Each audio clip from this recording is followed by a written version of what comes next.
Holy Spirit, we welcome you.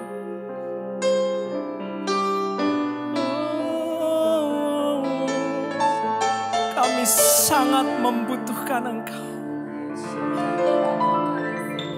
We really need you, Holy Spirit. Jesus, Jesus. I need you more than yesterday. I need you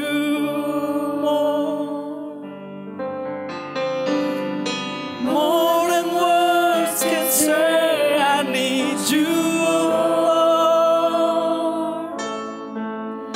than ever before. I need you, Lord. I need you, Lord. Katakan I need you more. I need you more. Katakan dari hatimu yang paling dalam. More than yesterday, I need you more. More than words can say, I need you more than ever before. I need you, Lord. I need you, Lord, more than the air. More than the air I breathe, more than the song I sing, more than the next heartbeat, more than anything. And Lord, as this time goes by, I'll be by your side, 'cause I never want to go back to my old life. I need you more. I need you more than yesterday. I need you more than words can say. I need you more than ever before. I need you, Lord. I need you, Lord, more than the air, more than the air I breathe, more than the song I sing, more than the next heartbeat, more than anything. And Lord, as this time goes by, I'll be by your side, 'cause I never want to go back to my old life. More than the air, more than the air I breathe, more than the song I sing, more than the next heartbeat, more than anything. And Lord, as this time goes by, I'll be by your side, 'cause I never want to go back to my old life. I need you more. I need you more. Saya undang Bapak Ibu untuk bangkit berdiri. More than yesterday, I need you more. Mari katakan. More than words can say, I need you more than ever before. I need you, Lord. Katakan, I need you more. I need you more than yesterday. I need you more than words can say.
Tuhan. Malam hari ini sekali lagi Tuhan kami mau berkata, I need you Lord, I need you Lord. I need you more than anything Lord. Malam hari ini Tuhan kami membutuhkan Engkau. Malam hari ini Tuhan kami membutuhkan Engkau lebih lagi dan lebih lagi. Kami membutuhkan Engkau Tuhan. Dalam setiap tarikan nafas kami membutuhkan Engkau Tuhan. Dalam setiap langkah hidup kami membutuhkan Roh-Mu Tuhan untuk memberikan hembusan nafas kehidupan buat hidup kami Tuhan. Tuhan,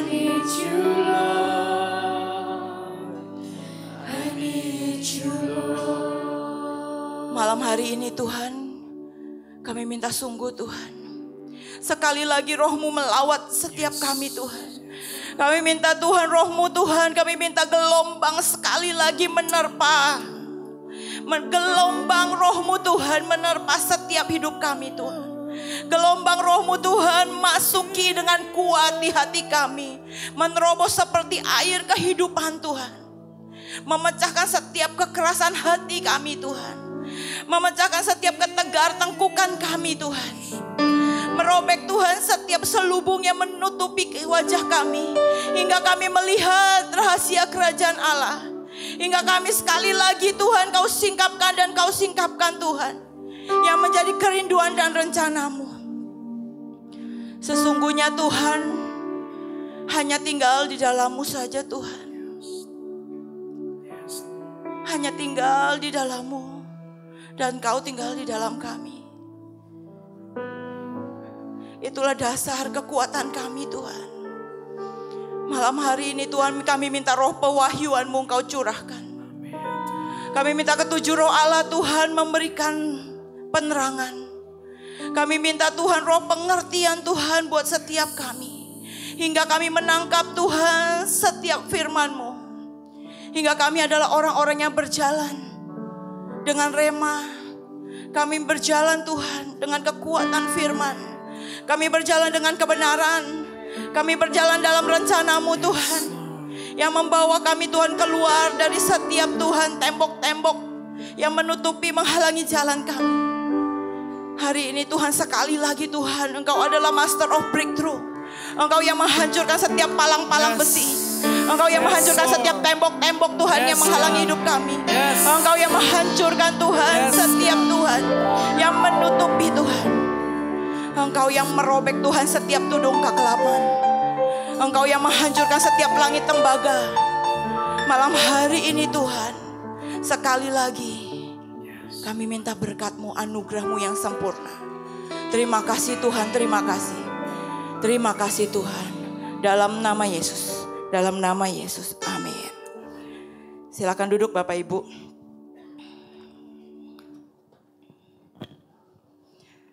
Sampai ketemu lagi hari ini. Sampai ketemu lagi. Hari ini kita berjumpa lagi maksudnya. Setiap kali saya mempersiapkan hari Senin, saya semakin hari semakin merasa ada sesuatu yang sangat ajaib. Saya, saudara, kalau saudara kenal saya sekian tahun, saya orang yang menangis sebenarnya. Karena baca firman itu nggak ngerti, saudara. Saya bertahun-tahun, saya agak khawatir dengan diri saya sebenarnya. Saya punya ketajaman, saya mendengar suara Tuhan. Tapi ada satu hal, seperti di dalam baca firman itu lewat aja gitu ya. Lewat, ngerti kedalaman, tapi saya nggak bisa baca dengan sangat seneng gitu ya. Baca firman tuh. Misalnya baca dari pasal, dari kan harus sehari baca minimal 5 pasal ya. Rata-rata kita mengisi roh kita sehari 5 pasal minimal. Kalau baca Alkitab lewat aja begitu. Saya 2 tahun terakhir ini kalau mendengar hambanya Bapak Petrus Agung Purnomo khotbah, seringkali saya bilang gini, Tuhan, saya mau roh yang sama untuk mengupas firman itu. Kalau dengar hamba Tuhan yang lain yang mengupas firman dari berbagai hamba Tuhan, saya selalu ngomong, Tuhan saya mau minta roh yang sama untuk ngupas firman begitu dalam. Tapi sejujurnya dengan ada table 39, sejujurnya buat saya gini, memaksa saya untuk belajar lebih. Memaksa saya menggali lebih lagi. Memaksa saya menjalani sebuah perjalanan yang baru, saudara. Tapi saya menemukan sesuatu yang amazing. Semakin hari saya semakin jatuh cinta yang namanya firman. Hari ini kita mau kupas beberapa hal. Yuk kita baca di Matius 9. Matius 9 ayat 18. Hari ini yang saya mau bahas temanya just a touch. Hanya dengan sebuah sentuhan, maka mujizat itu terjadi. Hanya dengan sebuah sentuhan, maka breakthrough itu terjadi. Hanya dengan sebuah sentuhan, maka kesembuhan itu terjadi. Hanya dengan hanya dengan satu sentuhan, hidup setiap kita berubah. Saudara, dalam hidup saya lewatin perjalanan demi perjalanan. Saya di usia yang sangat muda, 19 tahun, 18 saya sudah mulai kerja di sebuah perusahaan bank. Ya, waktu itu di bank zaman waktu itu muda juga diterima. Ya asal requirement-nya bisa diterima istilahnya. Waktu itu saya masuk di salah satu bank terbaik di Indonesia, yang paling top ya. Saya masuk dengan sangat cepat diterima. Saya ingat banget hari itu 32 orang ngantri bersama-sama. Waktu saya duduk, saya kan sanguin, jadi saya tanya sebelah saya, kamu udah dipanggil berapa kali? Karena itu pertama kali saya ngelamar kerjaan, saudara. Saya ini panggilan ketiga kali. Oh, saya tanya lagi orang depan saya, kamu udah dipanggil berapa kali? Ini 32 orang ngantri. Ngisi form, ada panggilan kedua, panggilan ketiga. Nah yang gak ngisi form saya tanya gitu, kamu udah panggilan berapa kali? Ada yang udah ke 5 kali. Terus saya bilang gini, terus saya lihat umurnya rata-rata range-nya mungkin 20 tahun ke atas. Saya dengan gayanya menganggap diri saya paling muda, saudara. Paling muda. Singkat cerita saya masuk, giliran saya dipanggil. Mungkin saking mudanya gak pikir panjang, saudara. Jadi kalau ditanyain apa, keluar aja. Menjawab dengan sangat cepat. Jadi yang interview saya tuh amazing. Langsung hari itu juga, oke, saya terima tanda tangan, langsung kamu bawa kertas ini langsung ke HRD. Saya tuh melongo gitu. Oh, jalan. Singkat cerita saya diterima di sebuah perusahaan. Saya ingat banget gaji pertama saya 150 ribu, hampir aja 150 juta. Waktu itu US dollar belum 2.000, saudara. US dollar waktu itu belum 2.000. Bayangin kalau duit saya udah 150 juta. 150 ribu gaji pertama saya. Waktu singkat cerita saya kerja, walaupun saya tahu gaji saya itu nggak cukup, saudara. Saya itu harus dari rumah setiap pagi 5:30 pagi jalan kaki. Rumah saya waktu itu masih di kota ya. Saya harus jalan kaki kira-kira 45 menit untuk nyampe ke bus. Naik patas ya, waktu itu patas yang gelantungan, gak AC tuh ya, masih patas yang gelantungan. Terus dari jalan kaki 45 menit, naik patas. Dari naik patas itu saya masih harus, saya kerja di Melawai. Saudara kalau yang tinggal di daerah Pondok Indah tahu, saya kerja di Melawai, saya naik patas kira-kira kurang lebih sama macet dan sebagainya. Pokoknya jamnya persis jam masuk bank, jam 8 pagi. Waktu perjalanan itu seringkali namanya sanguin bisa aja tidur. Jadi saya kalau udah naik, begitu duduk di patas saya duduk, terus saya tidur. Tidur seringkali bablas sampai Bintaro. Bablas sampai Fatmawati, entar naik busnya balik lagi gitu ya. Sejujurnya gaji saya itu gak cukup buat nutupin ongkos saya aja. Tapi saya jalanin, saudara. Saya gak tahu saya jalanin. Singkat cerita saya gak lama saya di customer service, gak lama saya ditarik di bagian marketing, ditarik di perusahaan di pusatnya di Sudirman. Saya ketemu beberapa orang, terus saya di hire di beberapa company, saya berpindah. Dari 2 tahun saya pindah ke Tamara Group, saya pindah ke Indofood Group, saya pindah ke beberapa perusahaan. Sampai sebenarnya posisi saya sudah enak. Di usia sangat muda posisi saya udah enak. Saya sudah punya kartu kredit khusus buat entertainment karena saya megang di bagian promosi. Saya dikasih mobil. Saya punya banyak fasilitas yang lumayan. Di usia saya dan gaji saya lumayan. Saya dengar satu hari, Tuhan bilang gini, pindah ke Bali. Pindah ke Bali. Dengan bercucuran air mata, saya bilang saya dengar suara Tuhan. Saya tahu, waktu itu belum ngerti ya namanya dengar-dengaran suara Tuhan. Saya tahu itu panggilan Tuhan. Di hati ini gak tahan saudara. Sejak hari itu saya kejar Tuhan. Bener gak sih saya suruh pindah ke Bali? Singkat cerita, akhirnya saya pindah. Tanpa ada orang yang saya kenal satupun. Saya pindah dengan benar-benar ngekos, cari kos-kosan, jalan kaki dan sebagainya. Akhirnya di situ saya pikir saya mau bisnis. Saya mau bisnis, saya senang namanya handicraft saudara. Kalau semakin hari kita kenal Tuhan, semakin engkau tidak akan mau pegang yang namanya handicraft yang berbau banyak hal ya. Tapi saya waktu itu tuh sangat suka saudara. Semua yang namanya etnik, semua yang namanya handicraft, semua yang namanya handmade ya. Saya sangat suka, sampai hari ini saya sangat suka. Saya mencoba untuk berbisnis waktu itu. Itu mulai perjalanan hidup saya. Saudara, kita mau baca di Matius 9 ayat 18. Oke, saya bacakan. Sementara Yesus berbicara demikian kepada mereka, datanglah seorang kepala rumah ibadat, lalu menyembah dia dan berkata, anakku perempuan baru saja meninggal, tetapi datanglah dan letakkanlah tanganmu di atasnya, maka ia akan hidup. Lalu Yesus pun bangunlah dan mengikuti orang itu bersama-sama dengan murid-muridnya. Saudara, saya bacakan di kitab The Message-nya. As he finished saying this, a local official appeared, bowed politely, and said, my daughter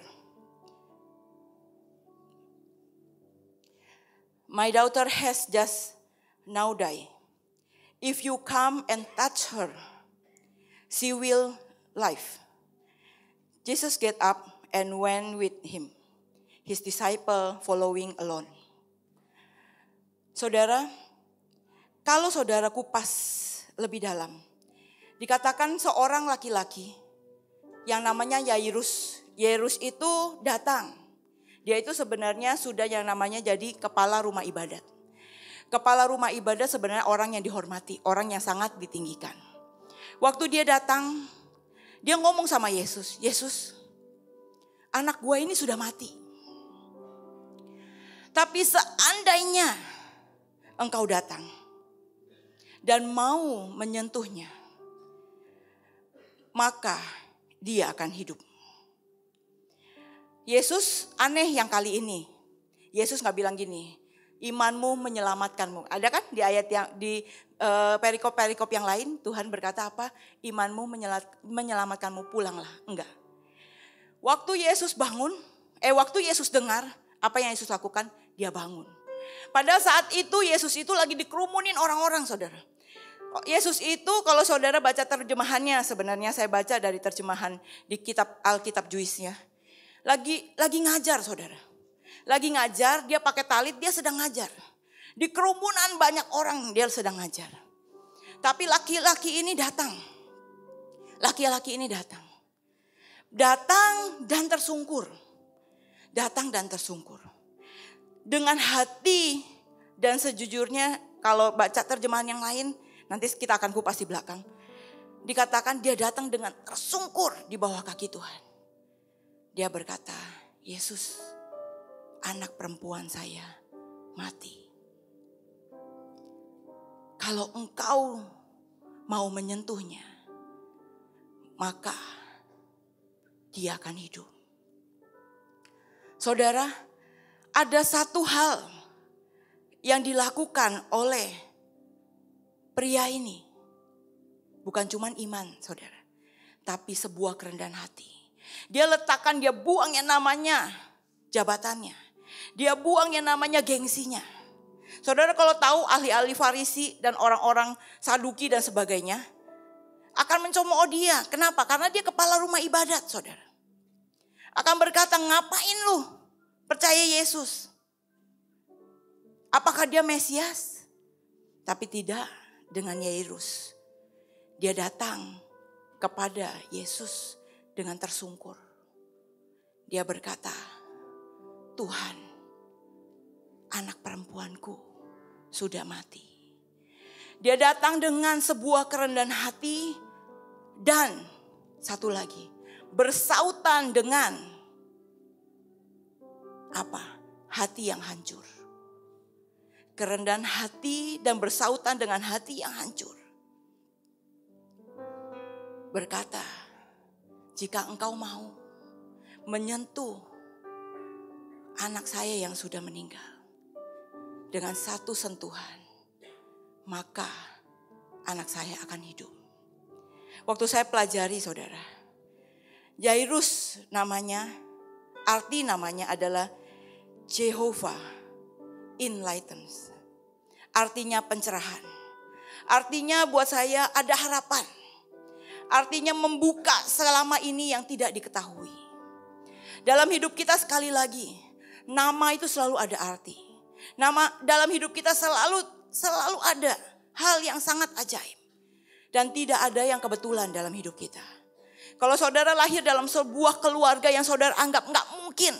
Atau saudara anggap bahwa saya lahir di keluarga yang salah. Dan saudara menyalahkan orang tua saudara menyalahkan mertua saudara dan sebagainya. Salah menikah dengan wanita, salah menikah dengan seorang pria.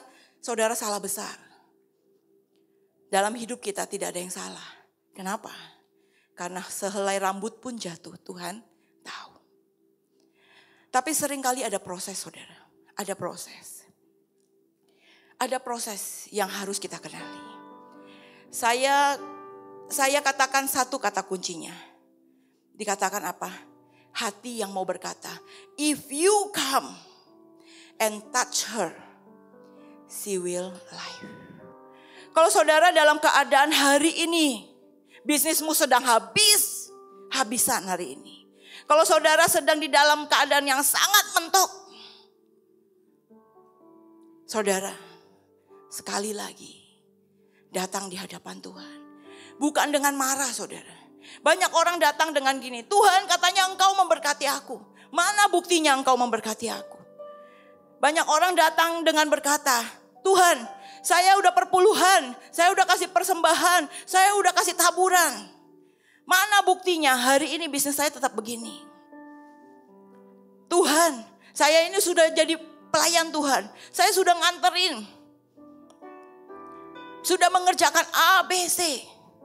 Saudara, kalau sederet hitungan yang dikerjakan oleh orang-orang yang sebenarnya sudah di titik ujung tanduk. Dan masih bisa keluar statement kemarahan dengan Tuhan. Saudara, satu sentuhan itu tidak akan pernah hadir dalam hidup saudara. Satu sentuhan itu tidak akan pernah datang dalam hidup saudara. Yang bisa datang dalam hidup saudara saat saudara tersungkur, saat saudara menyembah, saat saudara tahu dirimu siapa. Dan saudara datang di hadapan Tuhan dengan merangkak. Saudara, saya lewati proses demi proses. Saya pindah ke Bali, kemudian gak lama kami menikah. Saudara, saya lewati sebuah perjalanan.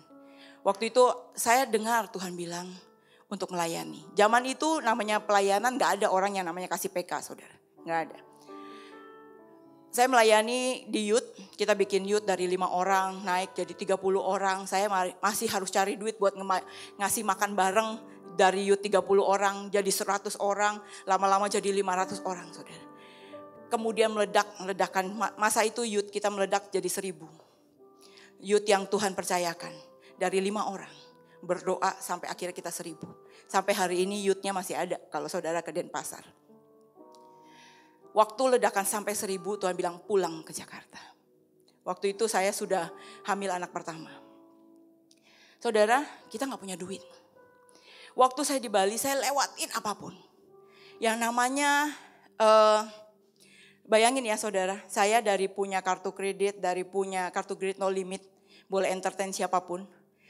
Terus saya punya mobil, saya menikmati banyak fasilitas dari perusahaan yang dipercayakan. Bahkan waktu saya mau keluar di perusahaan yang terakhir, GM saya ngomong gini, ini komisi lu, ini bonus lu, ini THR-mu, dan ini 3 bulan gaji. Gue percaya lu balik lagi kerja di tempat ini. Jadi saya itu dikasih dengan setumpuk uang, saudara. Waktu saya resign dari perusahaan yang lama. Jadi itulah saya hidup sekian tahun. Waktu kami diproses habis. Sampai istilahnya kami tuh lewatin yang namanya jual, bikin pisang goreng. Ya, bikin pisang goreng. Pisang goreng kalau zaman dulu di Bali itu gak ada yang kenal yang namanya pisang goreng, saudara.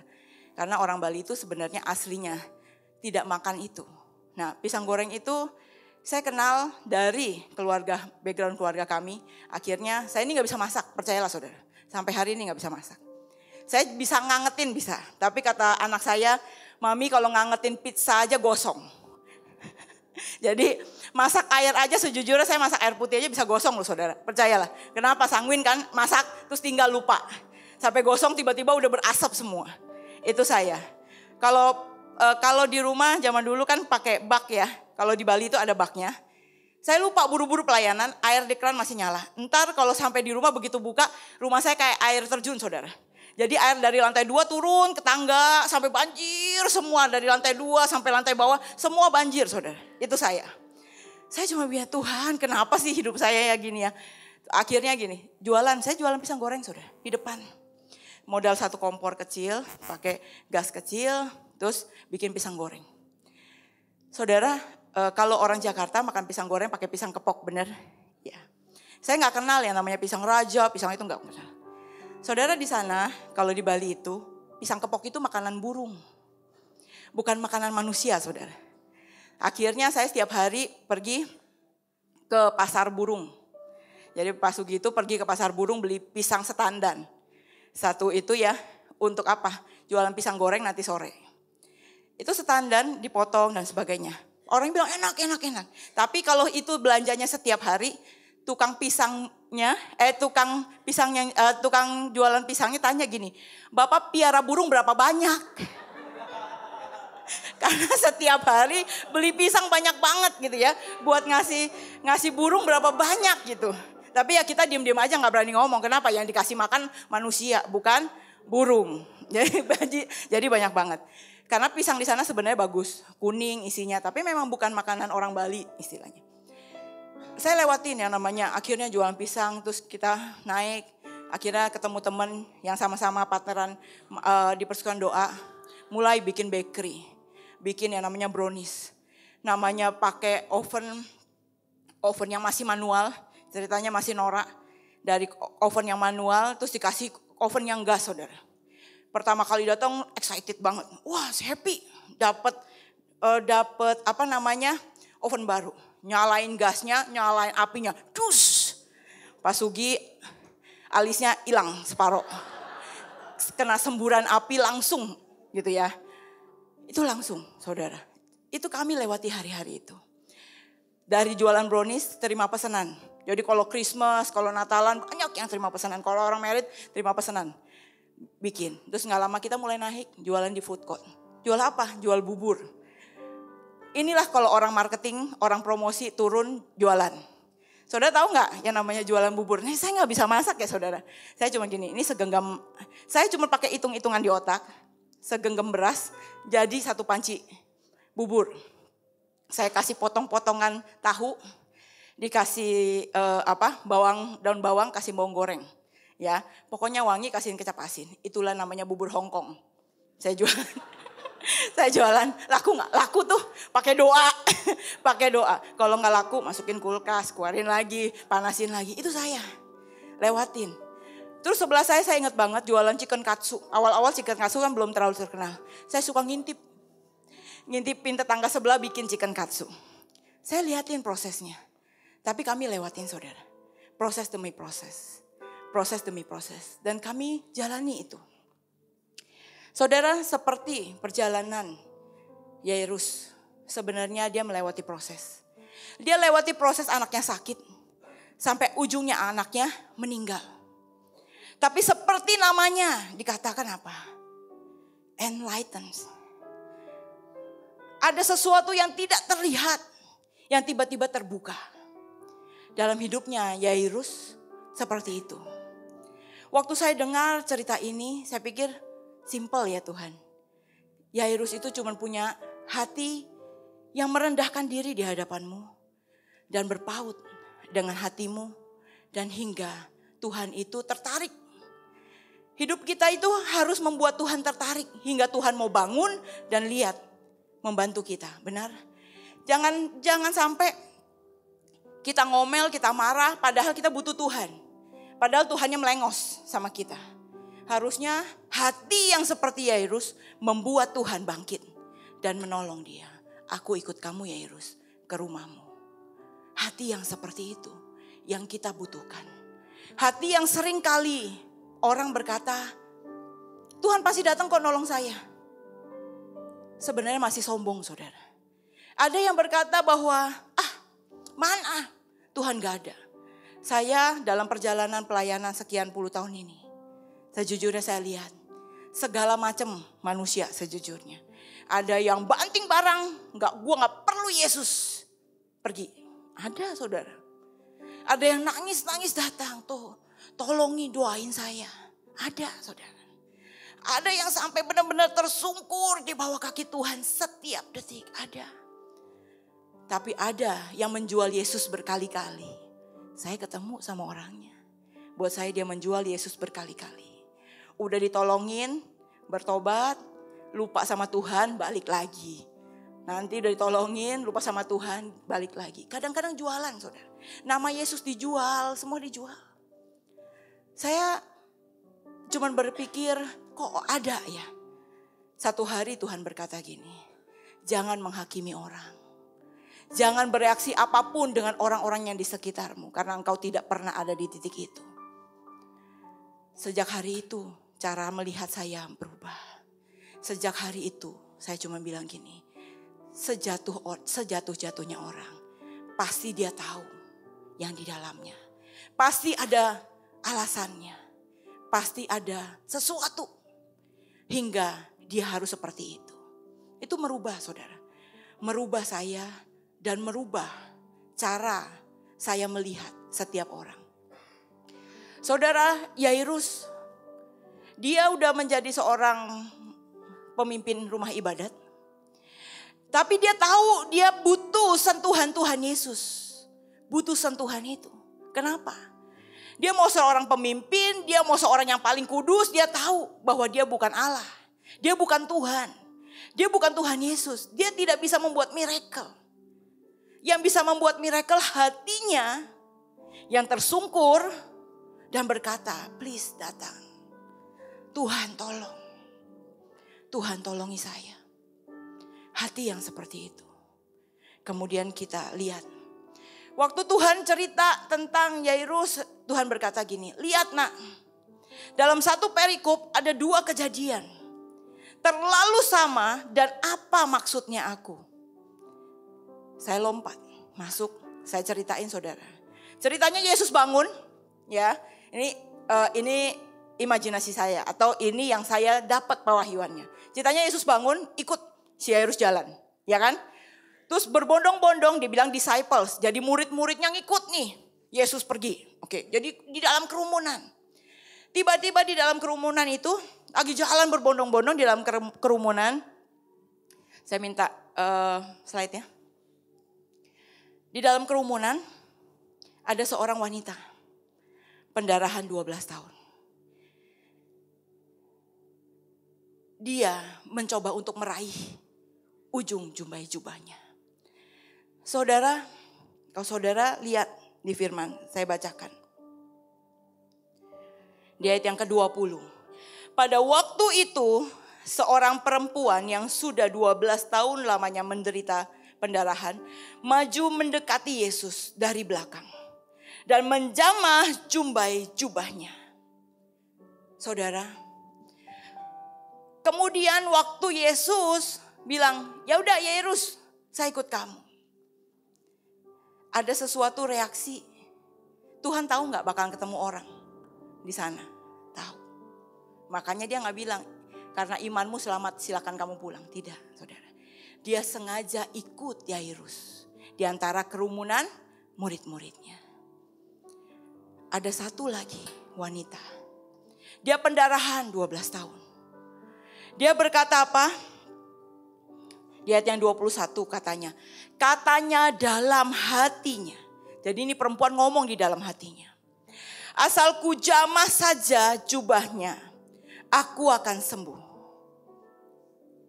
Saudara, kalau saudara lihat terjemahannya di kitab The Message, dikatakan, if I can just put a finger on his robe, I'll get well. Sekali lagi, ada iman yang merendahkan diri. Dia berkata apa? Seandainya saya bisa pegang. Kenapa dia bilang seandainya?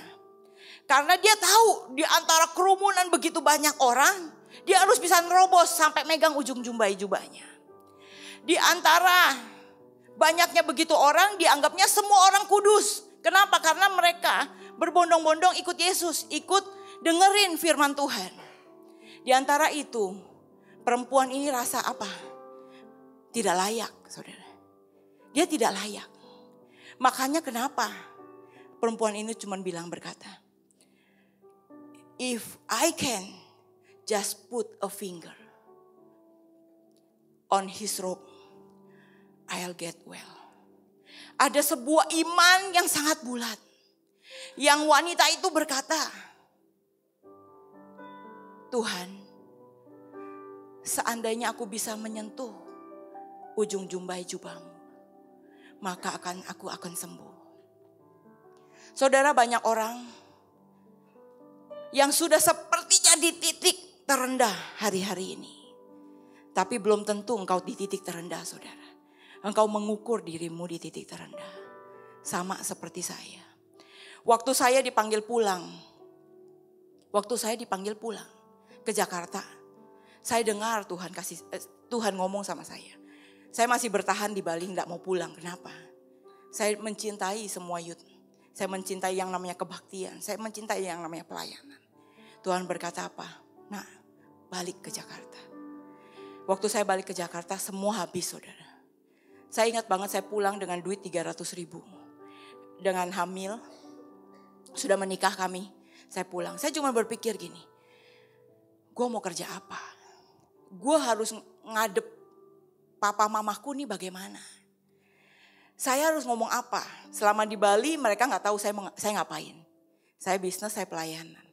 Tapi pulang tanpa hasil. Kenapa? Duitnya ditabur semua. Ngasih makan youth 1.000 orang, saudara. Setiap minggu. Gak kepikir, saudara. Tapi itu hidup saya. Saya hidup bersama-sama dengan youth 800.000. Happy, saudara. Pas pulang, saya harus menghadapi sebuah keadaan. Saudara, apakah saya berani ngomong sama papa saya gak punya uang? Gak berani, saudara. Gak berani. Tapi sekali lagi, saya berlutut di hadapan Tuhan. Saya bilang, Tuhan, kalau engkau gak tolong aku, engkau berkata bahwa engkau yang suruh aku pulang. Maka Tuhan, engkau yang tanggung jawab. Saudara, saya pakai lutut tapi saya ngomong, Tuhan, lu yang suruh gue pulang, lu tanggung jawab. Sombong saya, saudara, sejujurnya. Saya bilang, istilah saya kelihatannya rendah hati. Tapi sebenarnya enggak, saudara. Hari itu Tuhan itu mengasih saya pelajaran yang sangat baik. Tuhan berkata apa? Oke, aku bantuin. Singkat cerita, saya dikasih seorang teman, akhirnya kami bisnis. Dari duit 300.000 punya duit 1 juta. Dari duit 1 juta punya duit 3 juta. Semua saya jualan. Saya pernah jualan yang namanya kerupuk, saudara. Kerupuk yang kalau saudara tahu kerupuk Palembang yang kayak bantal itu loh. Kayak guling yang panjangnya segini. Saudara tahu kalau belinya satu guling. Zaman dulu itu berapa ya? 10.000 lah zaman dulu ya. Kira-kira anak saya hari ini sudah umur 17 tahun. Ya kira-kira umurnya lagi hamil besar. Terus jualan kerupuk. Gak punya mobil, saudara. Saya ingat saya jualan tuh di kalau misalnya pagi hari Sabtu di tempat lari pagi di lapangan Senayan. Saya jualan kerupuk tuh ngisi di dalamnya. Jualannya naiknya apa? Kadang-kadang naik bajai isi semua kerupuknya itu sampai kerupuknya itu nyantol di keluar di luar bajainya saudara. Sampai kaki udah naik ke sini. Kenapa? Karena di bawah-bawah juga ada kerupuknya. Saya jualan itu saudara.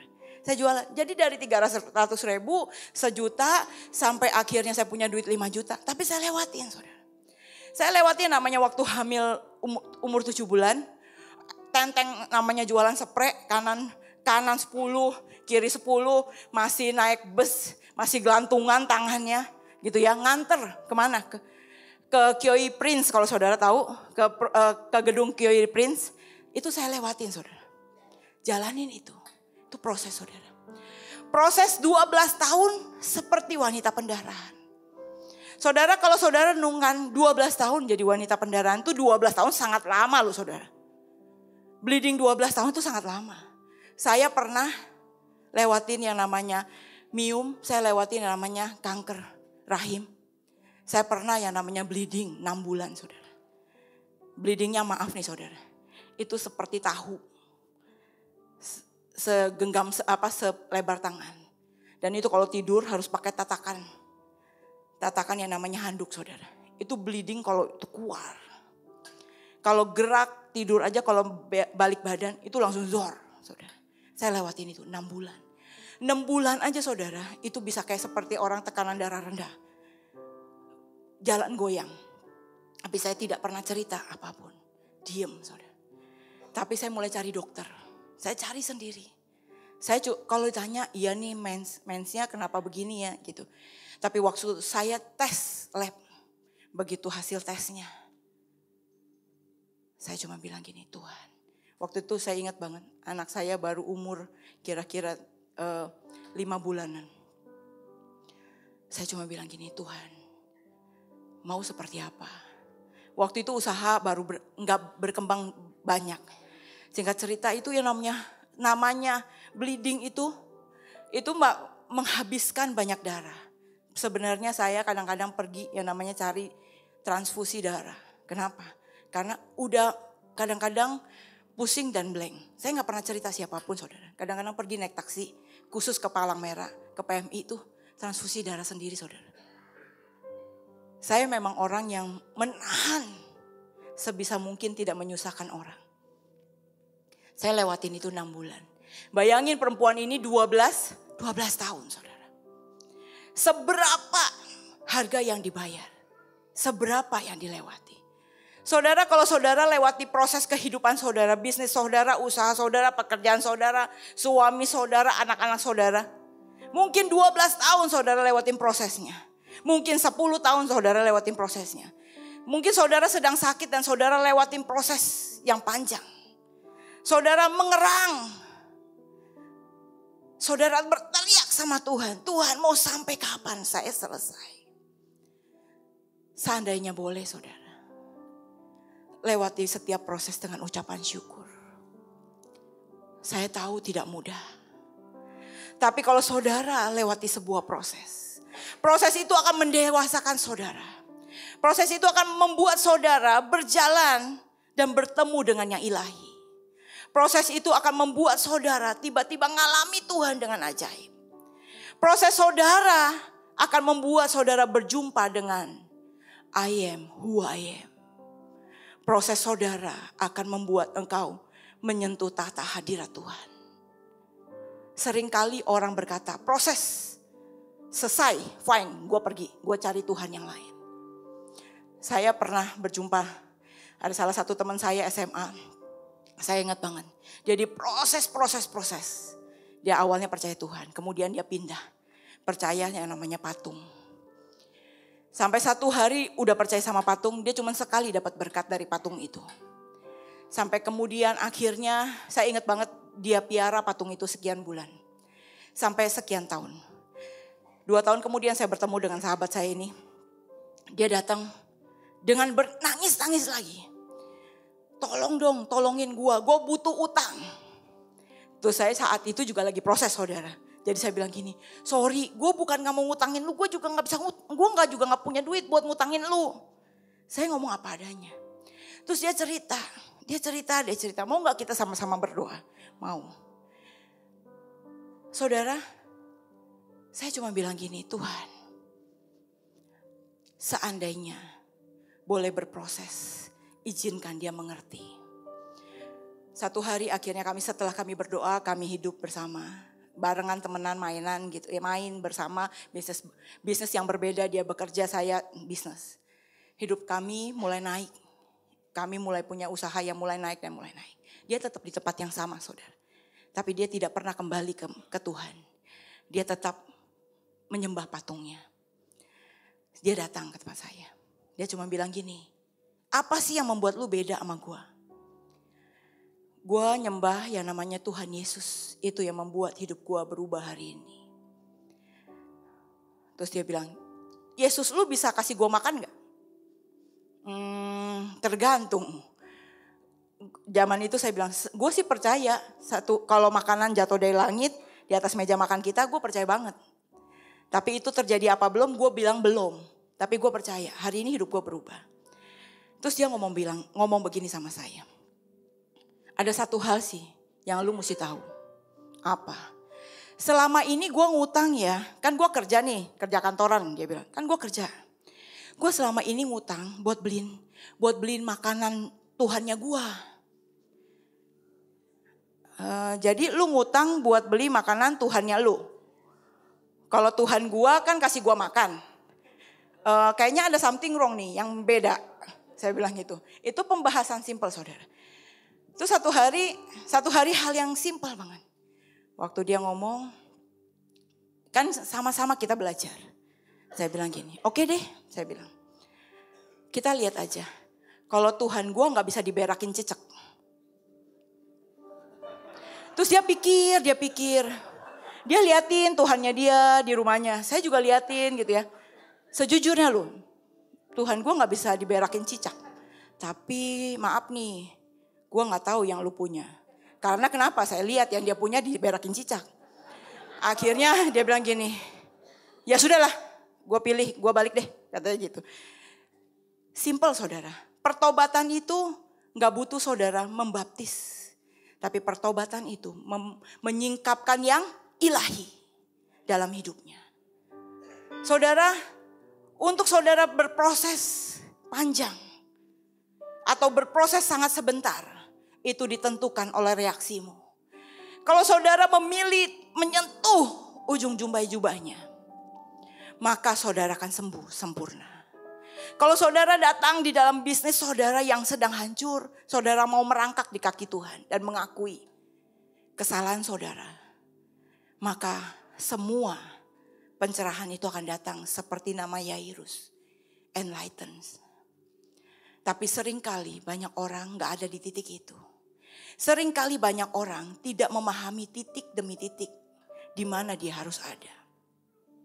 Saudara, banyak orang hanya sekedar bertobat, atau banyak orang hanya sekedar mencari Yesus. Ada banyak orang hanya sekedar bisnis dan usaha. Ya udah, saya udah nggak punya duit, ya udahlah saya mulai jualan bakso aja. Oke. Jualan bakso 10 hari out, nggak laku, nggak ada itu, nggak ada usaha, saudara. Saya pernah diajak satu orang untuk memberkati toko baksonya. Saudara, buat saya, saudara harus belajar yang namanya berproses, saudara. Proses itu tidak mudah. Seringkali proses itu seperti gini. Kalau saudara mau membangun bangunan yang baru, yang tinggi, yang megah, yang besar, ada bangunan yang lama yang harus dihancurkan Tuhan. Benar? Ya, benar. Seringkali dalam hidup kita harus dihancurkan Tuhan dulu, baru hidupmu bisa dibangun menjadi gedung pencakar langit. Hidup saya juga sama. Dihancurkan Tuhan dengan sedemikian rupa. Hingga pola pikir kecerdasan manusia itu habis, saudara. Saya ini lewatin yang namanya sakit demam berdarah. Salah diagnosa, dibilangnya tipes. Waktu disangkanya tipes, 1 hari udah hampir kolaps. 1 hari disuntik yang namanya antibiotik sehari 3 kali 500 mg, saudara. Habis hilang, blank. Saya tidak tahu saya punya anak, saya tidak kenal mama saya tidak kenal semua orang di sekitar saya.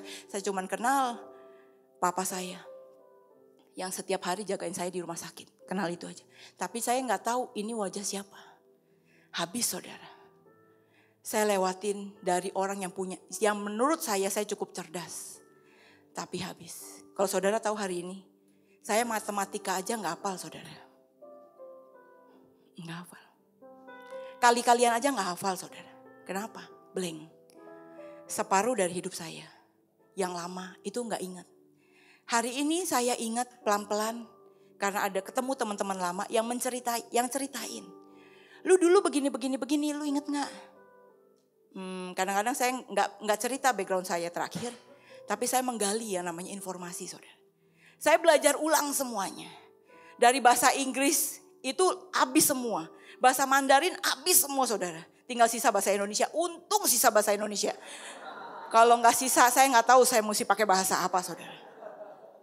Karena setiap hari itu yang saya dengar, benar dokternya datang dan sebagainya, itu yang saya dengar. Di saat saya habis saudara. Di saat itu sebenarnya saya sedang meninggalkan Tuhan. Bisnis saya lagi naik. 2 tahun bisnis kita naik, saya kerja gila-gilaan. Dihitung buku keuntungan kita selama 2 tahun. Itulah harga yang saya bayar buat bayar rumah sakit. Persis angkanya. Tuhan itu gak kebetulan cuma di Alkitab. Selalu kebetulan dalam hidup kita saudara. Keuntungan 2 tahun buku yang saya hitung persis buat sebayar rumah sakit. Buat saya itu sebuah pertobatan. Dan saya bilang gini. Hari itu udah gak inget siapa-siapa, gak tahu siapa-siapa. Ada seorang dokter anak Tuhan datang ke kamar. Dia adalah dokter yang saya tahu dia dipilih Tuhan. Dokter itu anak Tuhan. Saya tahu dia hamba Tuhan sekarang. Setiap pagi datang ke kamar saya periksa. Waktu itu udah gak ada duit. Jadi pakai kamarnya tuh kira-kira yang buat buat 6 orang. Ya, kamarnya benar-benar yang buat satu kamar itu buat 6 orang.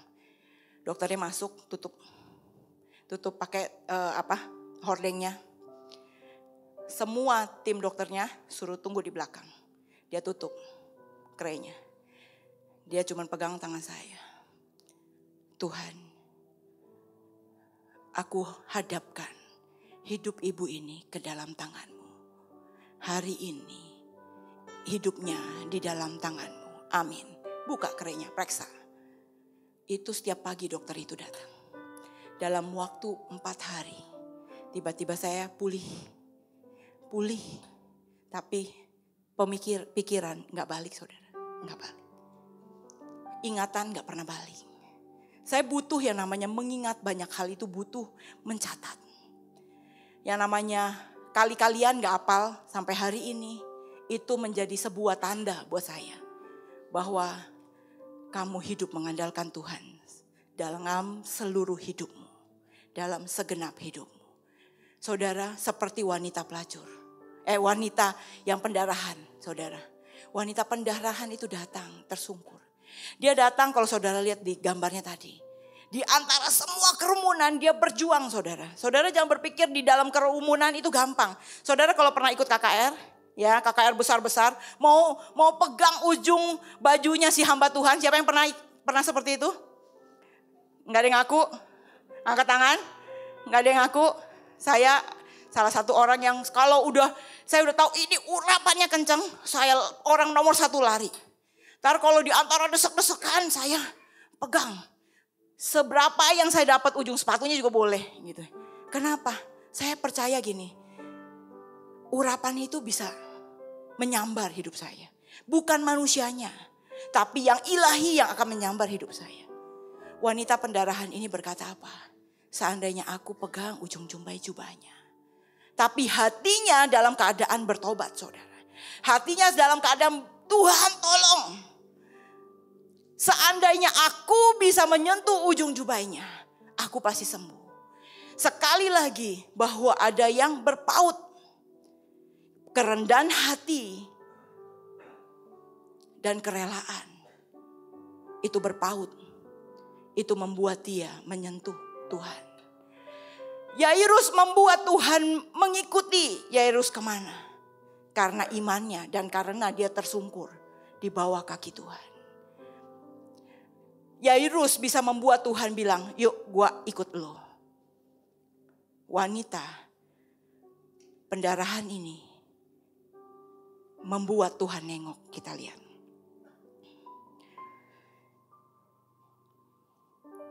Di ayat yang ke-22 dikatakan, tetapi Yesus berpaling dan memandang dia serta berkata, teguhkanlah hatimu hai anakku, imanmu telah menyelamatkan engkau. Sejak saat itu sembuhlah perempuan itu. Sejak saat itu perempuan itu sembuh. Kalau saudara baca di kitab The Message-nya, saya ambil yang paling bawah. Then he reassured her, courage daughter, you took a risk of faith and now you are well. The woman was well from then on. Detik itu juga dia sembuh. Dia wanita yang membuat Tuhan nengok di antara kerumunan. Istilah saya gini, waktu berdesak-desakan murid-muridnya bilang apa? Ini orang banyak. Semua orang bisa menyentuh jubahmu. Kenapa kamu bertanya siapa yang menyentuh jubahnya? Tuhan berkata apa? Saya merasakan ada sebuah power yang keluar. Saudara, kalau saudara mau powernya Tuhan, kalau saudara mau kuasanya Tuhan keluar, tidak ada cara lain. Hati yang merendahkan diri, hati yang berpaut dengan Tuhan, itu yang membuat kuasa itu keluar dari hidupnya. Itu yang membuat Tuhan bergerak, berjalan bersama dengan engkau. Itu yang membuat Tuhan melewati setiap proses bersama dengan engkau. Sampai satu hari hidupmu dibangun menjadi bangunan yang tinggi. Saudara, saya mau bikin sebuah ilustrasi hari ini supaya saudara mengerti. Hidup proses. Banyak orang menghindari proses itu, saudara. Banyak orang menghindari proses. Saya berusaha membuat sebuah ilustrasi untuk saudara menangkap bukan hanya di mata, tapi yang di roh. Silakan, saya minta tim event. Sebentar, saudara.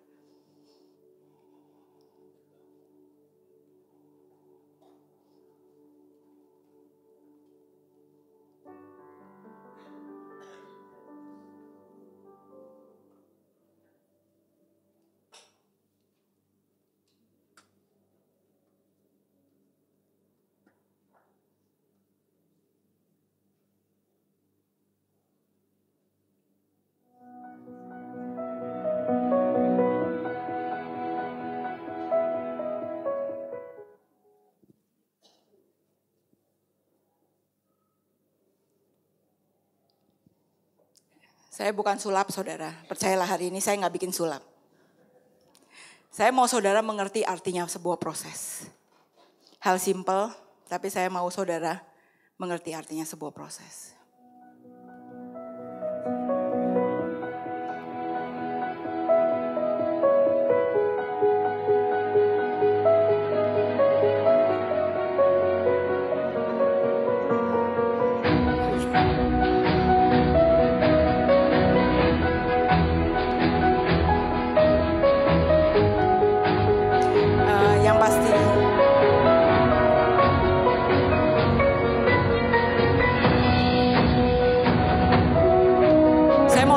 Mau saudara tahu, inilah hidup kita kalau kita sedang diproses. Seringkali Tuhan izinkan hidup kita diproses. Ada susu dalam hidup kita, ada tepung, ada madu dan sebagainya. Tapi seringkali proses itu, seringkali hidup kita adanya kutuk, adanya kebodohan, adanya kesombongan, adanya luka dan banyak hal, saudara. Hari ini saya mau saudara tahu, seringkali Tuhan izinkan untuk saudara melewati sebuah proses. Saya minta proses yang pertama, dari yang paling pinggir dulu. Proses kesombongan dituangkan di dalam kehidupan Tuhan sendiri. Digigit, saudara. Sakit gak kalau digigit? Saya berkata bahwa proses kesombongan saudara harus habisi, saudara. Saudara harus habisi. Dan taruh di dalam hidup saudara, di dalam wadah dan hidupnya Tuhan. Yang kedua, kesombongan saudara lepaskan dan buang. Yang kedua, kekeras kepalaan saudara, tuang dan habisi. Yang ketiga, setiap kemalasan saudara, tuang. Yang keempat, setiap keputusasaan saudara, tuang.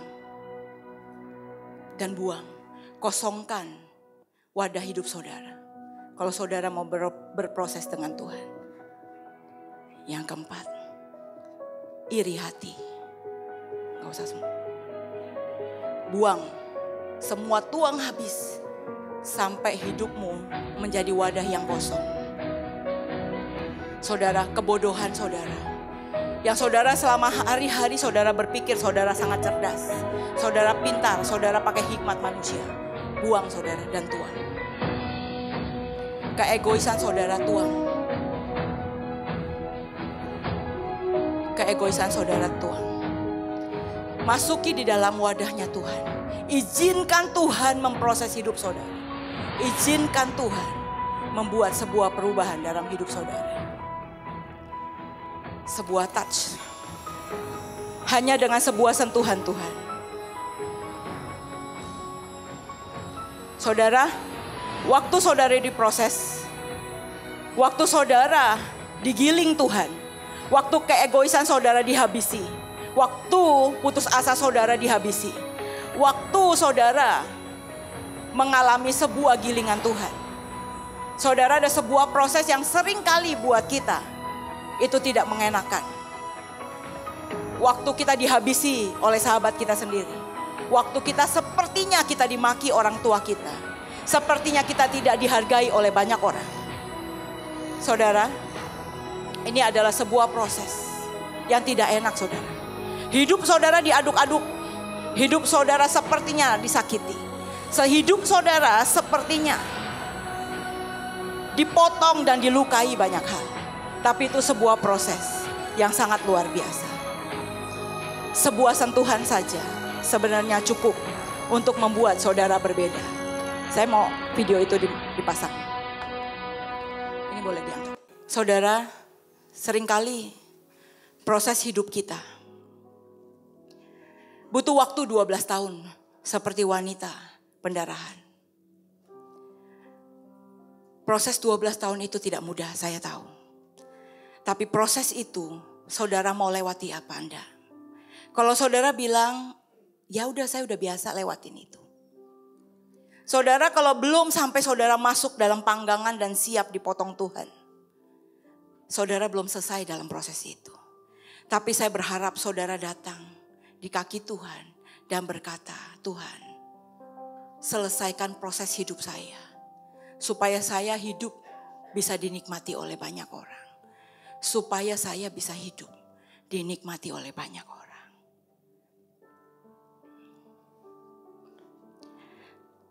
Saudara, waktu saudara tahu proses hidup saudara sedang di dalam adonan.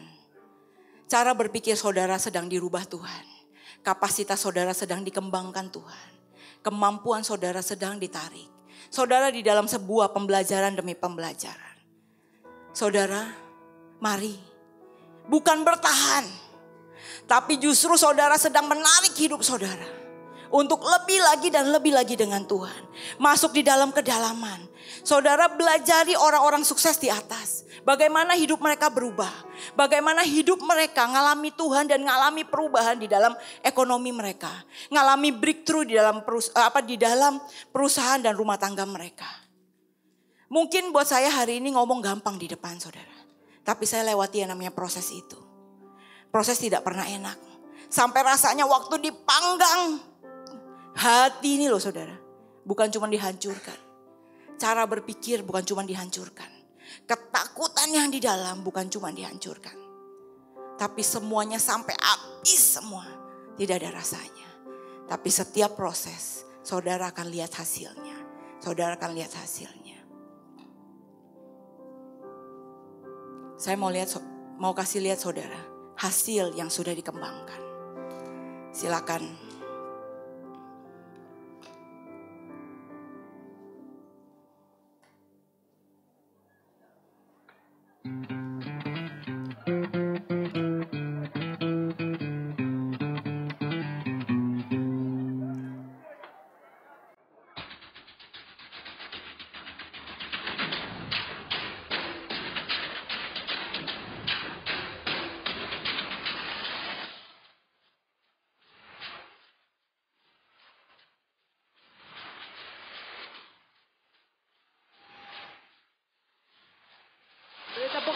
pada saat hidup saudara dikembangkan oleh Tuhan.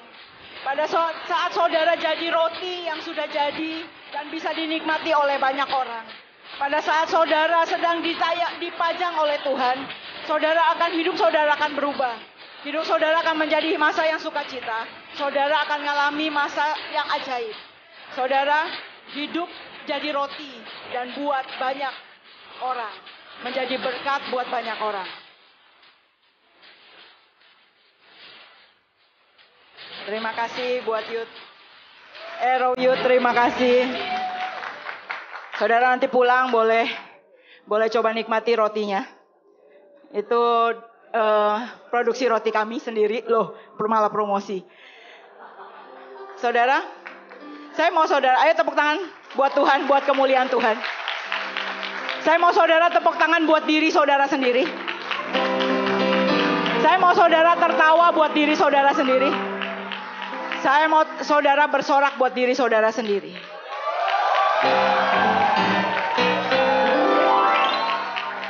Seringkali dalam hidup kita itu sudah gak bisa ketawa, saudara.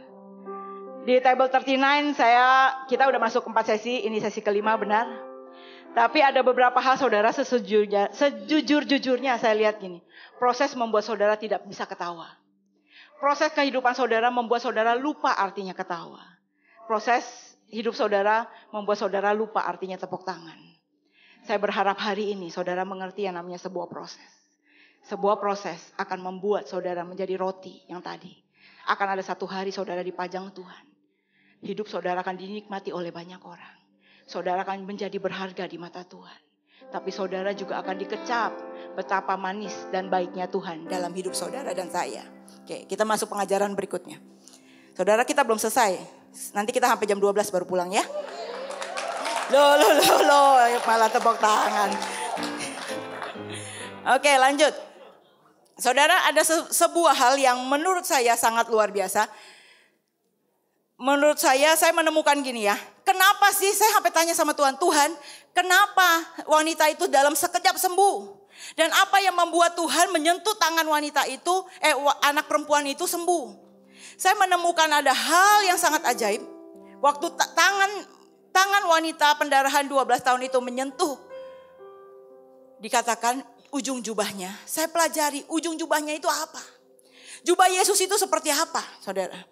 Ternyata waktu saya kupas, dikatakan itu seperti tasel ya. Kalau saudara tahu, itu seperti tasel.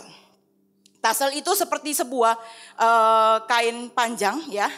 Kain panjang yang dipakai orang-orang Yahudi asli ya, untuk berdoa atau untuk mengajar.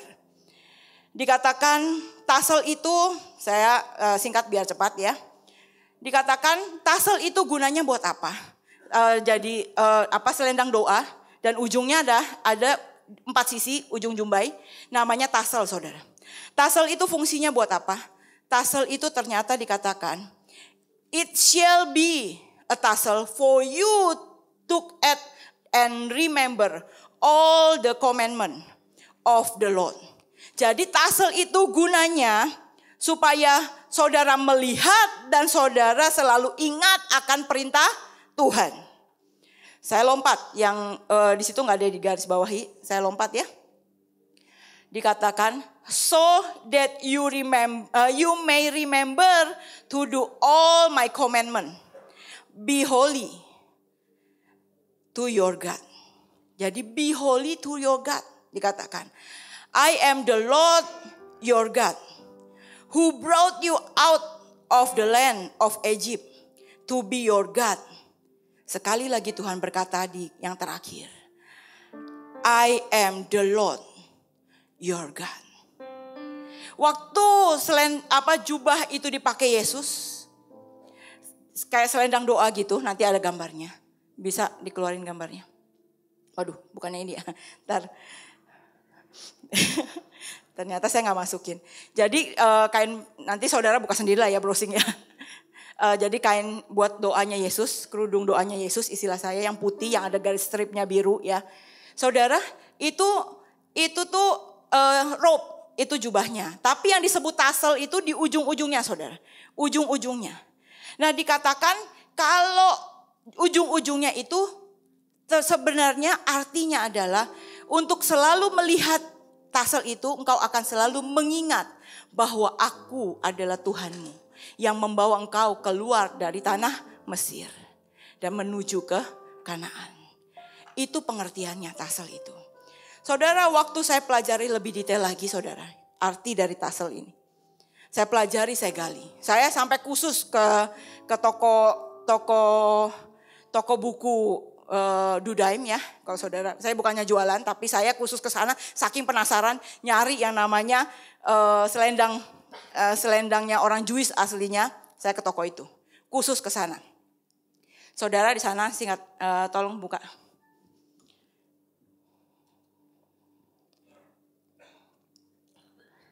Saudara, ini mungkin saudara nggak terlalu terlihat, tapi hari ini saya mau saudara mengerti. Saudara, ternyata ini yang namanya tassel saudara. Tali ini semuanya namanya tassel. Tuhan itu apapun yang dia pakai semua ada artinya. Jadi apapun yang dihitung, semua angka yang di Alkitab semua ada artinya. Kalau saudara pelajari sungguh-sungguh, Tuhan itu sangat luar biasa dan ajaib.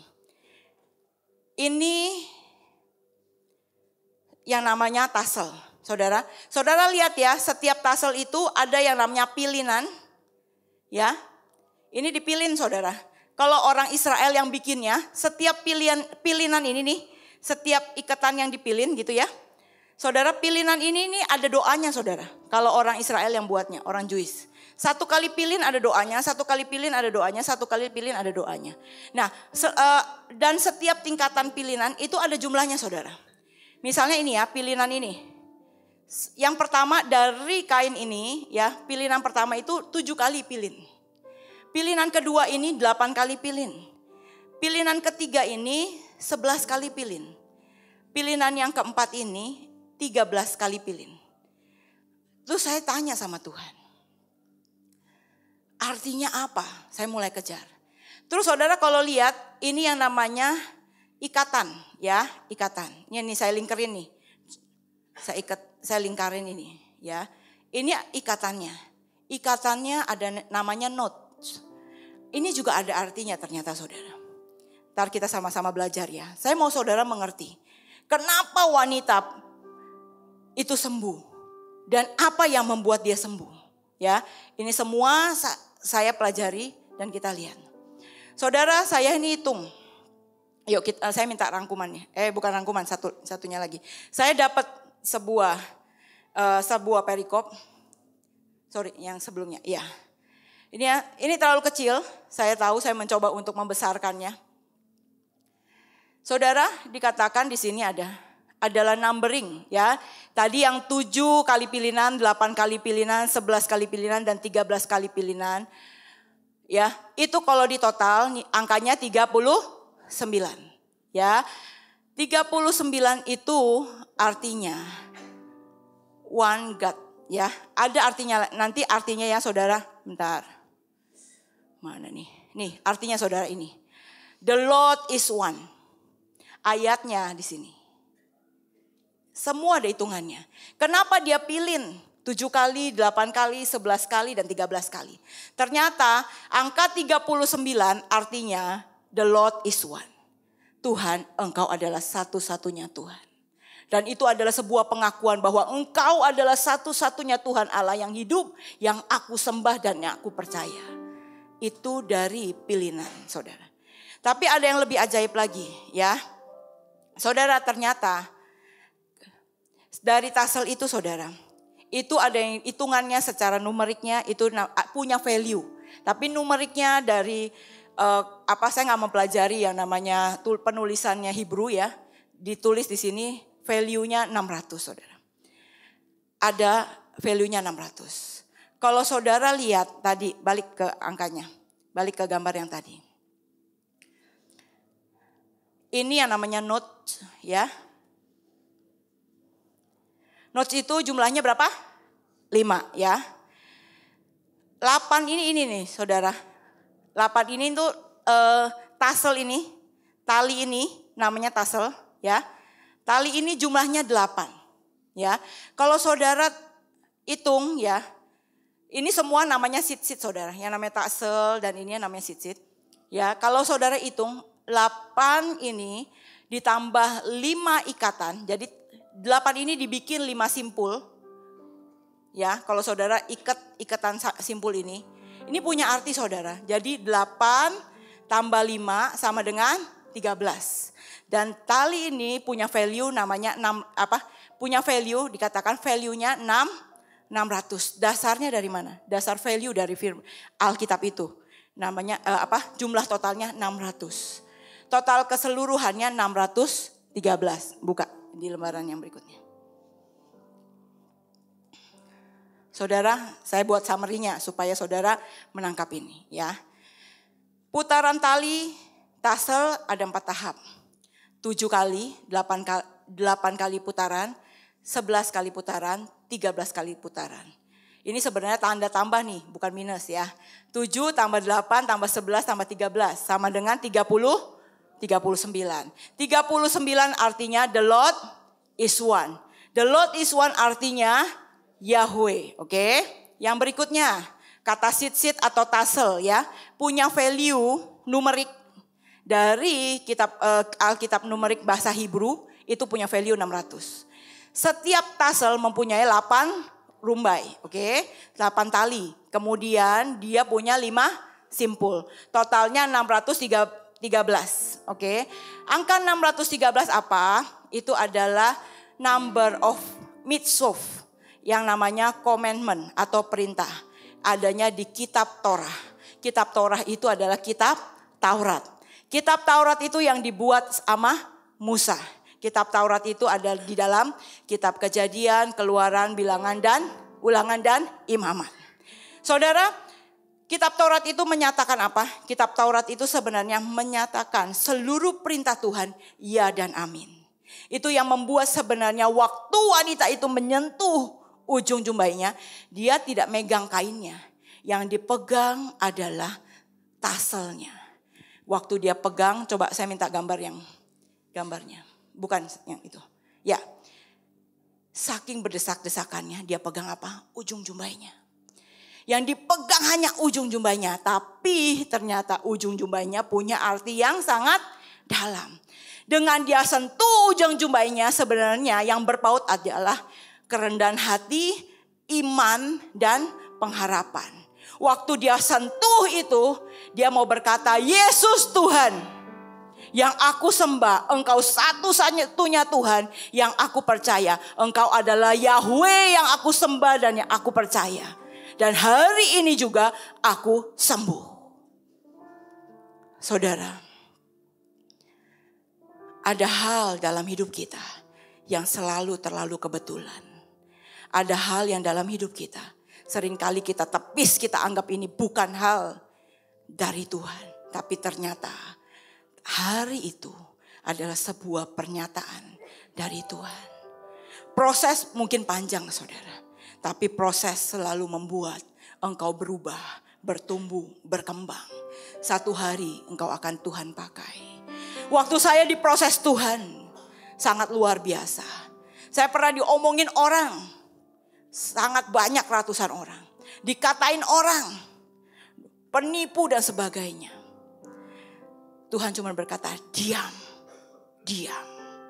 Jangan pernah bereaksi apapun. Karena ada saatnya, ada masanya. Pembelaan Tuhan datang. Tapi kita gak pernah bisa bilang gini, Tuhan bela aku dong. Ini masanya engkau bela aku. Gak bisa saudara. Harus diruntuhkan dulu bangunan hidupmu yang sombong, yang pahit, putus asa, kebodohan. Kebodohan manusia, keegoisan dirimu. Semua dihabisi dulu. Sampai saatnya engkau habis. Dan Tuhan siapkan. Tanam fondasi yang baru. Fondasi kerendahan hati. Fondasi ketaatan. Fondasi kesetiaan. Fondasi yang rasanya Tuhan gua gak sanggup. Kalau saudara lihat bangunan. Kalau saudara mau datang mau lihat bangunan pencakar langit. Saudara datang saudara lihat. Saudara ada satu alat yang membuat sebuah fondasi. 1 kali pukulan 75 cm turun. 1 kali pukulan 75 cm turun saudara. Kalau saudara mau jadi bangunan yang indah pada saatnya, izinkan Tuhan pukul hidupmu untuk bangun fondasi yang kuat dalam hidupmu. Kenapa? Akan ada satu hari ujung jumbai jubahnya datang di hadapanmu. Akan ada satu hari kesempatan itu datang menghampiri hidupmu. Waktu kesempatan itu datang saudara. Datang merangkak di hadapan Tuhan dan berkata, please Tuhan, tolongi aku. Saudara, saya lewati yang namanya masa-masa itu. Saya lewati yang namanya masa-masa saya punya utang. Walaupun rasanya yang utang bukan saya. Waktu itu mama mertua saya sakit kanker. Kami 3 bulan tidak urus toko saudara. Yang kerjain adalah karyawan toko plus bagian produksi di pabrik. Sama bagian delivery. 3 bulan kami tidak pernah hadir. Singkat cerita proses di rumah sakit sampai akhirnya meninggal sampai penguburan. Begitu masuk toko saudara, sepertinya fine, baik. Kami tidak pernah ngecek cash flow karena kalau di dalam perusahaan itu tetap cash flow itu tetap jalan saudara. Sampai satu ketika jalan sekian bulan, saya ini order barang. Waktu itu saya masih main yang namanya interior. Saya ini order barang buat bedsheet, buat spray. Motif ini. Saya telepon, saya pesan bunga, motif bunga kok belum dikirim-kirim. Pabrik ini bilang, enggak, ibu pesan tuh motif kucing. Gua pesan bunga, kenapa kirim kucing? Gitu kan. Sekali saya bilang, ya udah. Saya tuh gak pernah tahu ada permainan orang toko saya sama bagian delivery sama pabrik. Mereka produksi dan mereka buat, ujungnya mereka jual, uang masuk kantong mereka masing-masing bagi rata. Saya gak pernah tahu saudara. Sampai akhirnya saya mimpi saudara, Tuhan itu begitu baik. Saya mimpi, satu hari saya mimpi ada meja demi meja kayak orang meja kerja. Meja-meja kantor kerja gitu. Dari ujung ke sini ada laba-laba, sarang laba-laba, sarang laba-laba dan sarang laba-laba. Saling berkait saudara. Saya ingat hari itu saya ketemu seorang hamba Tuhan masih muda. Kira-kira umurnya 35 tahun. Perempuan. Dan dia berkata gini, saya cerita mimpi saya. Dia bilang gini, pasti ada yang gak beres di usahanya kamu. Pasti ada sebuah yang gak beres. Coba kamu bongkar. Singkat cerita di minggu itu saya mulai was-was saudara. Ada apa ya? Saya pesan barang lagi saudara. Pesan barang tapi hari ini saya gak cek.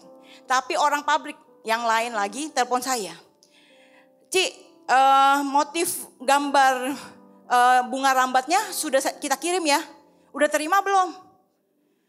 Perasaan saya nggak pesan barang sama si itu, kenapa kirim barang bunga rambat? Motifnya mana? Saya tanya. Loh udah kirim kok 100 meter. Enggak, siapa yang pesan? Saya cek saudara, di buku pesanan nggak ada saudara, nggak ada. Singkat cerita saya bongkar semua. Saudara, tagihannya kita dengan nilai hampir 1 miliar lebih saudara. Yang belum dibayar. Uang di saldo nggak ada saudara. Hari itu saya orang yang nggak bisa fight sama orang. Saya cuma duduk diam, saya nggak ngomong. Saya harus apa Tuhan? Tuhan tuh tega banget loh saudara. Toko 3, pabrik, tempat produksi. Saudara, Tuhan bilang gini, pecat semua karyawan lo. Saya coba bilang gini, pecat semua. Pesanan ini begini banyak tuh bagaimana Tuhan? Saya cuma bilang, oke Tuhan saya pecat. Saya panggil, bahkan itu ada orang-orang terdekat dengan hidup saya. Yang paling menyakitkan adalah orang terdekat, benar. Singkat cerita saya panggil, saya bilang gini. Saya gak bisa bayar gaji kalian. Saya terima kasih kalian sudah menjaga dan bekerja selama ini. Ada yang sudah kerja 3 tahun, ada yang sudah kerja 4 tahun. Saya gak bisa bayar lebih, ini gaji kalian. Keluar semua dari toko, semua keluar dari kecuali orang-orang penjahit. Tetap yang benar-benar cuma terima order aja. Jahit. Tapi dari bagian delivery, jualan di toko semua out. Apa yang saya lakukan saudara? Menangis, gak punya waktu. Kenapa? Tagihan utang ini numpuk. Tanggung jawab saudara, tanggung jawab. Telepon orang maki-maki. Lu pikir Gue percaya kalau lu ditipu anak buah lu. Saudara, makian, bahkan lo sahabat sendiri bilang, sejujurnya saya angkat telepon tuh setiap hari sampai gemetar, saudara. Kalau ada orang-orang berkata gini, kita ini ketakutan ditagih tukang kartu kredit. Saya lewatin, saudara. Semua kartu kredit gunting. Lewatin, saudara. Yang namanya ditelepon, sampai ngangkat telepon itu gemetar, saudara. Kenapa? Dimaki. Sampai ada sahabat dari zaman kami bersama-sama. Sampai ngomong gini, entar lu mati siapa yang bayar nih utang? Tulis di kertas, tanggung jawab siapa? Gue cari bapak lu. Dari sahabat, saudara. Hari itu buat saya bukan cuma pendarahan, saudara. Hari itu sepertinya semua abu-abu. Hari-hari itu adalah proses di mana Tuhan membuat fondasi yang dalam. Sepertinya setiap makian itu seperti pukulan untuk dibangun jadi bangunan yang tinggi. Setiap kali saya lewati sebuah pembangunan apartemen, saya cuma lihat waktu diketok tuh, dong gitu ya. Saya cuma bilang gini, saya tahu rasanya diketok pakai itu. Kenapa? Saya lewati, saudara. Sakit. Saya lewati masa itu dengan ucapan syukur. Tidak ada satu kata makian. Tapi satu yang saya kejar, Tuhan. Hari itu saya tidak tahu bagaimana caranya. Hari itu saya ingat saya datang di kebaktian seperti ini. Dan jumlahnya kira-kira seperti ini. Ada seorang hamba Tuhan bule. Saya gak tahu sampai hari ini namanya siapa. Hadirat Tuhan begitu kuat. Hari itu saya duduk paling ujung, saudara. Dia cuma berkata satu kalimat. Kalau kamu tahu bagaimana caranya menyentuh hatinya, datang ke depan dan sembah dia. Saudara, hari itu saya merangkak dari ujung. Sungguh-sungguh merangkak, saudara. Saya udah gak pakai malu, saudara. Udah habis. Saya udah gak pakai malu. Udah terlanjur semuanya sepertinya babak belur. Saya datang merangkak di kaki Tuhan. Gak ada orang, saudara. Saya merangkak dan saya nangis. Saya bilang, Tuhan, satu kali lagi, aku yang rusak ini, yang hancur, bahkan aku ini memalukan. Aku pernah melayani Engkau, aku pernah begini-begini aku sebutin. Hari ini Tuhan, aku habis dan aku tahu Engkau izinkan aku hancur sekali lagi. Tapi saya bilang gini, Tuhan, seandainya boleh, sekali lagi boleh pilih aku Tuhan untuk melayani Engkau. Pilih aku Tuhan untuk menyembah Engkau. Pilih aku Tuhan untuk membuat sebuah perubahan. Saya nangis, saudara. Dan saya pulang, saya tahu tidak terjadi apa-apa. Tapi hari itu saya tahu, kalau hari itu Tuhan tidak pilih saya bilang sama Tuhan, Tuhan, kalau Engkau gak pilih saya buat Engkau pakai, fine. Gak apa-apa Tuhan. Buang saya. Memang rongsokan, gak bisa dipakai. Barang jelek gak bisa dipakai. Tapi Tuhan, seandainya yang jelek ini Engkau bentuk indah pada waktunya, aku izinkan Engkau untuk memproses hidupku. Sejak hari itu saya kejar Tuhan kemanapun Tuhan pergi. Kemanapun pengajaran itu pergi, kemana firman itu ada, saya kejar, saudara. Di dalam setiap firman saya belajar, di dalam kedalaman. Saya belajar yang namanya dibangun oleh Tuhan. Saya belajar yang namanya untuk berkata menghilangkan kata tidak dalam hidup saya. Saya belajar untuk mengambil semua remah-remah yang orang buang, saudara. Saya belajar yang namanya kalau pelayanan bukan yang tampil depan. Justru saya ngebersihin yang di belakang-belakang. Saya belajar yang namanya cuma nyapu, saudara, di pelayanan. Saya belajar yang namanya nyuci WC di pelayanan, saudara. Saya belajar yang namanya tidak dipakai. Dimaki orang saya belajar. Saya belajar yang namanya ngepel di saat tidak orang lihat. Di dalam setiap kebaktian event itu bukan gereja saya, saudara. Saya datang lebih awal karena saya tahu itu Tuhan. Saya ini datang kelilingin satu kursi demi kursi, saudara. Bawa minyak urapan, saya urapin. Tanpa orang tahu, tanpa orang ngomong. Saya belajar dari hal yang terkecil. Tapi setiap kali saya belajar, saya ngalami Tuhan dan saya berjumpa dengan Dia. Yang membuat hidup saya hari ini berubah. Banyak orang datang ke saya, Bu, bagaimana Ibu bisa hari ini? Jangan tanya saudara, bagaimana hari ini? Saudara, yang bisa saya cerita, sebuah proses. 12 tahun wanita itu pendarahan. Saya juga lewati saudara, yang namanya proses. Kalau hari ini saudara diproses Tuhan. Kalau hari ini saudara ngalami yang paling tidak enak di bawah, percayalah masanya akan tiba. Saudara akan dibawa Tuhan naik, dikembangkan, ditarik. Saudara masuk oven, tidak enak, panas, dan saudara pasti teriak-teriak.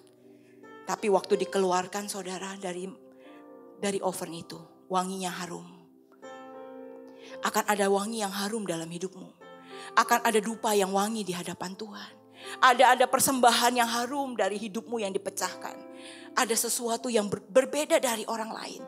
Seperti wanita itu waktu dia sentuh ujung jubahnya. Tuhan berkata, ada power yang keluar dalam hidupku, dari tubuhku. Dan dikatakan apa? Power, kuasa itu menghampiri wanita itu. Dan dia disembuhkan. Hari ini saudara, power itu saudara harus kejar ujung jubahnya.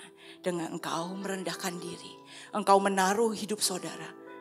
Dengan kerendahan hati, dengan cinta saudara. Dan melepaskan semua keegoisan saudara. Semuanya lepaskan. Saudara, saya pelajari angka 12. Saudara, dikatakan di firman itu, anak itu 12 tahun, benar? Yang dibangkitkan. Wanita pendarahan itu juga 12 tahun. Buat saya kalau terjadi pengulangan 2 kali, Tuhan itu mau cerita tentang apa? Ada sebuah pernyataan Tuhan. Angka 12 biasanya kita cocokologi saudara. 1 Tuhan, 2 keintiman, 1 tambah 2 berarti kita intim dengan Tuhan. Angka 12 ya, kita kadang-kadang cocokologi. Saya juga bertahun-tahun saudara cocokologi. Waktu saya pelajari minggu lalu, saya bilang, oh my God, ternyata saudara artinya 12 itu adalah melambangkan otoritas, kesempurnaan dan penyelesaian yang sempurna. Tuh, saya itu bahasa Inggrisnya kenapa dihilangin ya? Oke, nggak apa-apa saya bacain.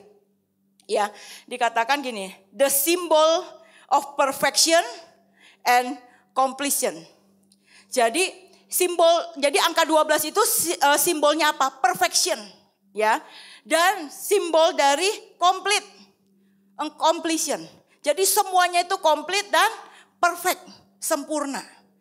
Saudara, kalau saudara lihat ternyata angka 12 itu bicara tentang otoritas, kesempurnaan dan penyelesaian. Habis ini pasti ganti plat mobil semua nomor 12. Saya udah tahu anak-anak Tuhan ya. Nomor rumah ganti 12 atau ada yang bilang cukur rumah saya nomor 12 ya. Saudara, ternyata angka 12 itu ternyata adalah otoritas yang membawa kesempurnaan. Otoritas yang membuat engkau menjadi komplit dan sempurna. Harus ada lewati sebuah proses 12 tahun. Kok lama Tuhan? Ya memang harus lewati. Ada proses yang memang cuma 8 tahun. Ada yang proses memang 5 tahun. Bukan angka 12-nya. Tapi ternyata kenapa Tuhan bicara angka 12? Bicara tentang waktu engkau menyelesaikan proses itu. Engkau akan mengalami yang namanya apa? Komplit, sempurna. Maka kuasa dan otoritas itu akan menjadi milik saudara dan saya. Oke, tepuk tangan buat saudara dan Tuhan. Siapa yang mau menyelesaikan semuanya? Selesaikan proses hidup saudara dengan baik. Selesaikan proses yang terbaik dalam hidup saudara. Saudara, kalau saudara baca ya ternyata di Alkitab angka 12 itu dicatat 212 kali. Ya, 212 kali. Mari kita bangkit berdiri saudara.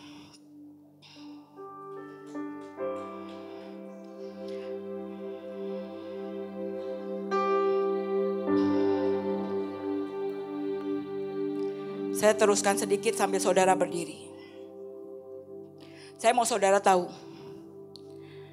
Saya mau saudara benar-benar lihat.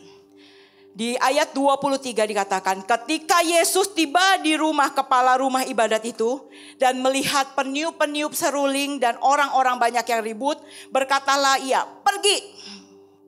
Karena anak ini tidak mati, tetapi tidur.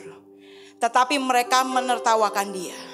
Saudara, waktu di dalam proses hidup saudara akan ketemu kerumunan orang yang ribut aja, yang membuat pikiran saudara pusing. Saudara bukan saudara usir, nanti orang-orang nanti kepahitan sama saudara. Tapi saudara harus berkata, stop semua keributan. Keluar dari kerumunan yang membuat imanmu rontok. Keluar dari kerumunan yang orang-orang yang tidak percaya. Keluar dari kerumunan orang-orang yang membuat engkau sakit hati dan kepahitan. Keluar dari kehidupan yang membuat engkau ribut dalam banyak hal. Cari Tuhanmu, cari Tuhanmu. Kenapa? Di dalam keramaian pikiranmu, di dalam keributan hatimu, di dalam badai apapun yang engkau cuma lihatnya badai, engkau tidak lihat Tuhan. Maka itu akan membuat engkau tidak pernah berubah. Kalau engkau hanya melihat masalahnya doang. Yang engkau harus lihat adalah Tuhan yang ada di depanmu. Yang engkau harus lihat Tuhan Allah yang ada di depanmu. Saudara, dikatakan di ayat yang berikutnya. Tetapi mereka menertawakan dia. Ayat yang berikutnya mengatakan, setelah orang banyak itu diusir. Bayangin saudara. Saudara, orang yang melewati proses. Orang yang dipilih oleh Tuhan. Semua ditempis. Setelah orang banyak itu diusir, Yesus masuk dan memegang tangan itu. Tangan anak itu. Lalu bangkitlah anak itu. Maka tersiarlah kabar ke seluruh daerah itu. Mari angkat tangan saudara. Saya minta WL, saya minta singan.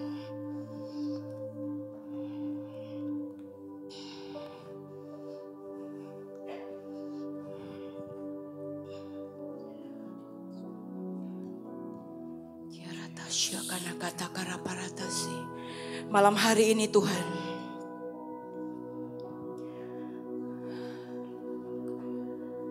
saya mau minta saudara fokus dengan Tuhan. Saya mau minta saudara, hati saudara arahkan ke Tuhan.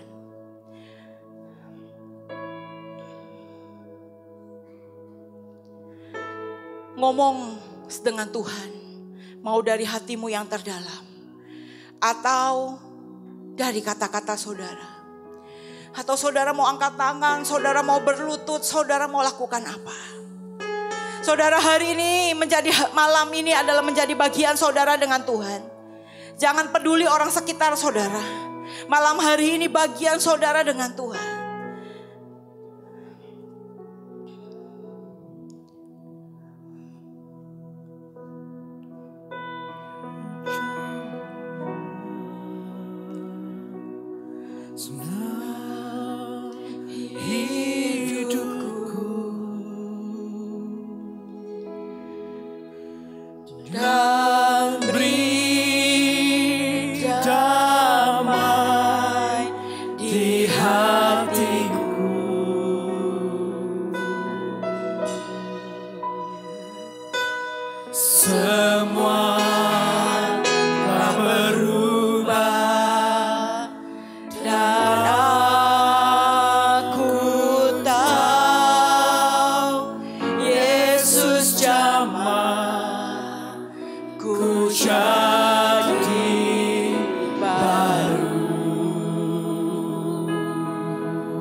Malam hari ini Engkau melihat setiap tangan yang diangkat, setiap tangan yang ditaruh di hati, setiap tangan yang ditaruh di kepala, setiap tangan Tuhan yang tangannya diarahkan kepadamu.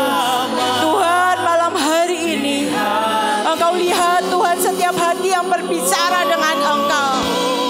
Tuhan, biar malam hari ini Tuhan seperti wanita itu, seperti Yairus datang kepada Engkau dengan kaki yang tersungkur, dengan hati yang memohon dengan sungguh-sungguh kepadamu Tuhan. Tuhan, kami percaya bahwa Engkau yang menjamah, Engkau yang membuat perubahan, Engkau yang membuat kami menjadi baru.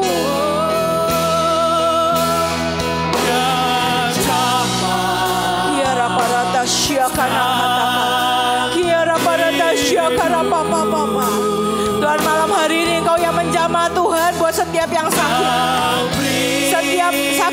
penyakit Tuhan, Engkau yang jamah. Engkau membuat Tuhan kesembuhan dalam nama Yesus. Tuhan, Engkau yang mengobati setiap ekonomi yang terluka. Setiap Tuhan bisnis yang luka, bisnis yang bocor, Engkau yang menambalnya. Tuhan, Engkau yang melakukan sebuah keajaiban.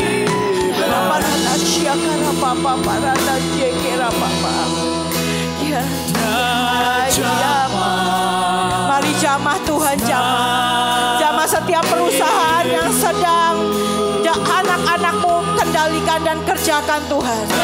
Tuhan, jamah Tuhan setiap ekonomi mereka. Jamah Tuhan setiap Tuhan anak-anak mereka, anak-anak kami Tuhan, jamah Tuhan. Jamah keluarga kami Tuhan, jamah keluarga besar kami buat perubahan Tuhan. Tuhan jamah, Tuhan jamah, jamah Tuhan, jamah buat kami Tuhan, jamah. Menjadi baru.